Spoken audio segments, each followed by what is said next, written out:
السلام علیکم ناظرین، اردو پوائنٹ کے عرب نیوز بلیٹن کے ساتھ میں ہوں عمر خطاب۔ سب سے پہلے آپ کو خبر دیں، سعودی مملکت میں بے پرواہ ڈاکٹرز مریضوں کے لیے خطرہ بن گئے ہیں۔ سعودی اخبار عکاظ کی جانب سے ایک رپورٹ شائع کی گئی ہے جس کے مطابق مملکت میں جعلی ادویات کا دھندا بہت بڑھ گیا ہے۔ اس کے علاوہ ڈاکٹرز کی بڑی گنتی مریضوں کے علاج میں غفلت سے کام لیتی ہے۔ ان دونوں اسباب کے باعث مریضوں کی جانوں کو شدید خطرات لاحق ہو گئے ہیں۔ ایسا ہی ایک اسپتال صوبہ ایسر کے شہر بیشا میں واقع کنگ عبداللہ جنرل اسپتال ہے، جہاں کے تقریباً 25% ڈاکٹرز پر علاج میں غفلت کا الزام لگایا گیا، جن کے باعث ان کے بیرون ملک سفر پر پابندی عائد کی گئی ہے، لیکن انہیں اب تک اسپتال میں کام کرنے کی اجازت ہے۔ ایسے ڈاکٹرز کو مریضوں کا علاج کرنے کی اجازت دینا عوام کے لیے تشویش کا باعث ہے۔ مملکت میں موجود کئی لوگوں نے بتایا کہ ان کے لواحقین ڈاکٹرز کی سنگین طبی غلطی کی وجہ سے دنیا سے کوچ کر چکے ہیں۔ طبی غلطیوں کے معاملے میں ریاض پہلے، مکہ مکرمہ دوسرے اور مشرقی ریجن تیسرے نمبر پر ہے۔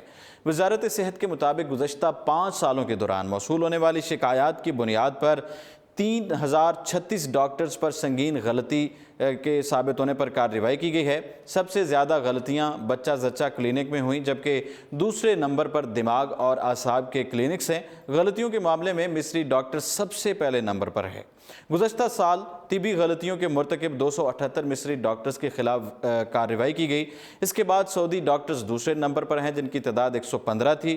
پاکستانی اور انڈین ڈاکٹرز کی جانب سے بہت کم غلطیاں کی گئیں، جن کی تعداد بالترتیب 44 اور 42 بتائی گئی ہے۔ دوسری خبر شامل کریں، متحدہ عرب امارات میں رمضان کے دوران سکولوں کے اوقات کا اعلان کر دیا گیا ہے۔ عالمی ادارہ فلکیات کے مطابق اس بار متحدہ عرب امارات میں رمضان المبارک کا آغاز 6 مئی 2019 کو ہوگا۔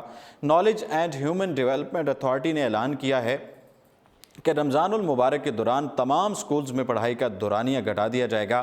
رمضان کے دوران سکول صبح 8 بجے سے 8:30 بجے شروع ہوں گے، جبکہ چھٹی کا وقت 1 بجے یا 1:30 بجے ہوگا۔ نالج اتھارٹی کے ایک اعلیٰ عہدیدار محمد درویش نے اس حوالے سے بتایا ہے کہ کسی بھی سکول کو 5 گھنٹے سے زائد پڑھائی کی اجازت نہیں ہوگی۔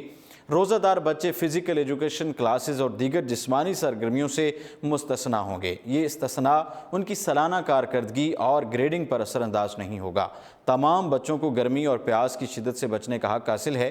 امارات میں مقیم والدین کی جانب سے رمضان المبارک کے دوران نالج اتھارٹی کے سکولوں میں پڑھائی کے اوقات کار گھٹانے کا فیصلے کو خیر مقدم کیا گیا ہے۔ ایک بچے کے والد کا کہنا تھا کہ متحدہ عرب امارات میں شدید گرمی کے باعث روزہ بہت زیادہ لگتا ہے، خصوصاً روزہ دار بچے اکثر ڈی ہائیڈریشن جسم میں پانی کی کمی کا شکار ہو کر بے ہوش ہو جاتے ہیں۔ سکولوں میں پڑھائی کے دورانیے کی کمی کی وجہ سے روزہ دار بچوں کے لیے بڑی آسانی ہوگی۔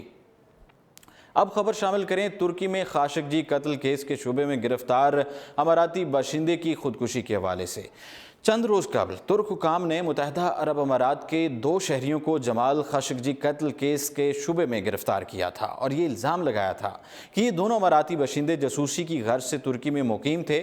ترکی کے پراسیکیوٹر دفتر کی جانب سے جاری ایک بیان میں بتایا گیا ہے کہ ان گرفتار کیے گئے اماراتیوں میں سے ایک نے خودکشی کر لی ہے، جس کی شناخت زکی وائی ایم حسن کے نام سے ہوئی ہے۔ ترک حکام کے مطابق مبینہ اماراتی جاسوس نے استنبول کے مغربی علاقے میں قائم جیل کے باتھ روم میں خود کو پھانسی کا پھندا لگا کر خودکشی کی۔ مبینہ جاسوس نے صبح کے روز حاضری رجسٹر میں اپنا اندراج کروایا تھا۔ اس واقعے کی تحقیقات کا آغاز کر دیا گیا ہے اور متوفی کی لاش کا فرانزک انسٹیٹیوٹ میں پوسٹ مارٹم کیا گیا۔ واضح ہے کہ مرنے والے اماراتی اور اس کے ایک ہم وطن کو 19 اپریل 2019 کو ترک سیکیورٹی اداروں نے استنبول سے گرفتار کیا تھا اور ان پر بین الاقوامی سیاسی اور فوجی جاسوسی کا الزام عائد کیا گیا تھا۔ ترک حکام کی جانب سے یہ دعویٰ کیا گیا تھا کہ دونوں ملزمان نے گرفتاری کے وقت جاسوسی میں ملوث ہونے کا اعتراف بھی کیا تھا۔ ان دونوں ملزمان سے سعودی صحافی جمال خاشقجی کے قتل میں ملوث ہونے کے حوالے سے بھی تحقیقات کی جا رہی تھیں۔